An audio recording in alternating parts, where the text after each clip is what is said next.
What's going on, ladies and gentlemen, and welcome back to the channel. Today's video is actually the second part of the video series I've started a few days ago, which is called Battlefield 2042 Weapons in Real Life. We've already covered the secondary weapons. You can find the link to that video down in the description, and it will pop up on the top right corner as well. Make sure to check it out. If you enjoyed the content, make sure to subscribe to the channel as well. Also, liking the video is really going to help it reach out to more people, so go ahead and do that. And let's jump right into the video. So the first weapon we're going to take a look at is the PBX-45, which is called the LWRCI SMG-45 in real life. It is a submachine gun manufactured by LWRCI International, which stands for Land Warfare Resources Corporation. It was first displayed at SHOT Show 2015. People say it looks like the HK UMP-45, and that's because the weapon uses UMP magazines, and therefore the caliber on this thing is also 45 ACP. However, the weapon is designed and manufactured based on AR platform, and for some stability and reliability issues, people call it a hot mess. Regardless of all those issues, the MSRP on this thing is somewhere about $3,000, which is quite expensive, but this weapon rocks in game, and I have to say I absolutely love it. Next up, we've got the PP-29, which is also known as the PP-19 Bizon. This is one famous weapon, appears in so many video games including Battlefield and Call of Duty.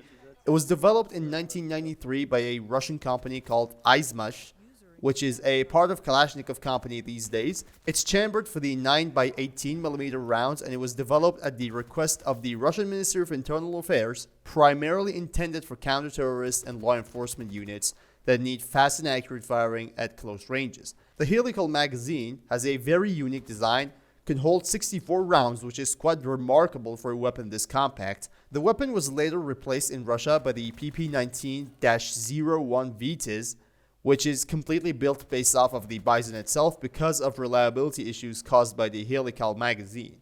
The current users are only Russia and Vietnam. The next weapon in today's list is Brugger & Thummet MP9, which is considered a 9mm parabellum machine pistol. It uses a variety of magazine sizes, 15, 20, 25, and 30 round magazines. The place of origin for this weapon is Switzerland.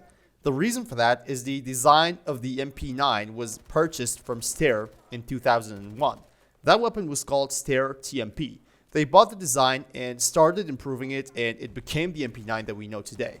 It's been in service since 2004, and it's currently in service in countries like Ukraine, France, India, Russia, and United States. In the game, however, the headshot multiplier is just trash, making it a fast but weak weapon. It's not the best, but in extreme close ranges, it still feels good. The next one is K30, which I just couldn't find an exact real-world equivalent for this, but I guess we all know what weapon are we talking about here. The stock looks a bit different, but I can call it a KRISS Vector. It was designed by the American company KRISS USA. The weapon uses an unconventional delayed blowback system to reduce recoil. It was designed in 2006 and went into production in 2009. There are multiple calibers for this weapon, from 45 ACP to 357 SIG and 9mm, making this weapon a versatile beast. There's a KRISS Vector CRB, which is the Canadian version, and I believe it looks a lot like the K30 we see in the game. Being an iconic weapon in real life, the weapon is also a monster in 2042, having the highest rate of fire among all the weapons, which is 1200 RPM. Next up, we've got another high rate of fire weapon, the AC-9, called the Brugger & Thummet APC, which stands for Advanced Police Carbine. It was announced in 2011, and it's been in service since then. The standard version uses 9mm rounds. It's called APC-9. APC-40 uses 40 S&W. APC-10 uses 10mm auto. And finally, APC-45 uses 45 ACP cartridge. In 2019, the weapon won a competition in the US Army's subcompact weapon production. The contract was worth $2.6 million, including 350 units of the weapon. Apart from the US, Slovakia, Brazil, and Argentina are the other users of this weapon. And in 2042, this thing is just ridiculously strong, and I believe it hits even heavier than the K30. The next weapon is the FNP90, which is at least famous in Battlefield and COD, and because of these two franchises, most of us already know this weapon. It's chambered for the 5.7 by 28mm cartridge designed and manufactured by FN Herstal in Belgium. It was designed in response to NATO requests for a replacement for 9mm parabellum firearms. The development was started in 1986, and it's been in service since 1990. The P90 is currently in service in more than 40 countries such as Brazil, France, and Poland. In 2042, while there are superior weapons, the P90 is still a decent piece of equipment. AKS-74U is the next weapon in this list, which is kind of a shortened assault rifle, and the U in its name actually stands for Ukorochenie, which means shorted in Russian. By the way, I'm doing my best to speak Russian here. It was developed in the mid to late 1970s for vehicle crew, but it was also liked by law enforcement units and special forces. It fires the 545 Soviet rounds from a 30-round detachable magazine.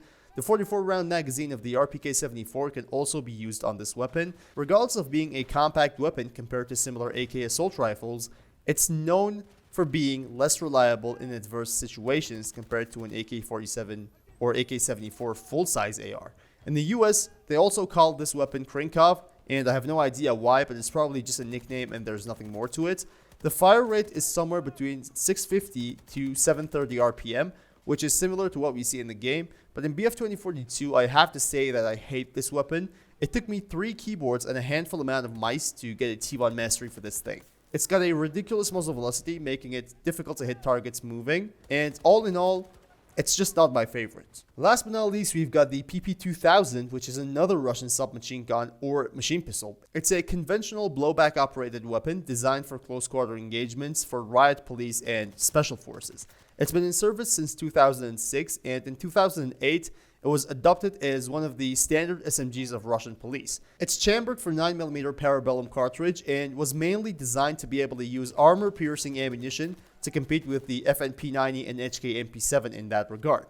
One unusual feature this weapon has is that you can store a spare 44-round magazine at the rear of the weapon, where the stock is also designed. It's currently being used only in Russia and Armenia, but in BF 2042, it's a pretty decent weapon. Low fire rate, but it's always precise. So there you have it, guys. Part 2 of Battlefield 2042 weapons in real life. Hope you guys enjoyed and hope it was helpful. In part 3, we're going to go over the assault rifles, and I'm pretty sure that video is going to be lit. So if you guys want to see that video as well, subscribe to the channel and hit the bell icon so you get notified as soon as the video is out. Thanks for watching, and until next time, stay cool.